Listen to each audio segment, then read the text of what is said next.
कबर फुलांनी सजवलेली होती. ते आणखी पाहू शकत नव्हते. त्यांनी भूताला त्यांना परत नेण्यास सांगितलं. कृपा करून मला परत घेऊन चल. आता मला समजलं, मी माझ्या जगण्याची पद्धत बदलणार आहे. मी तो कठोर वृद्ध विचित्र माणूस नाही राहणार. मी तुला वचन देतो. अचानक ते घरी होते. देवाच्या कृपेने अजून 12 वाजलेले नव्हते.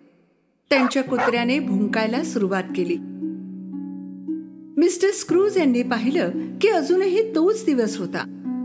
अजूनही काही गोष्टी बदलण्याची संधी त्यांच्याकडे होती. खूप आनंदात त्यांनी रस्त्यावर उडी मारली.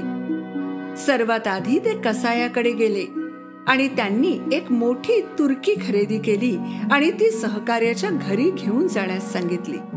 मग त्यांनी एक खेळणं विकत घेतलं आणि तेही सहकार्याच्या घरी पाठवलं.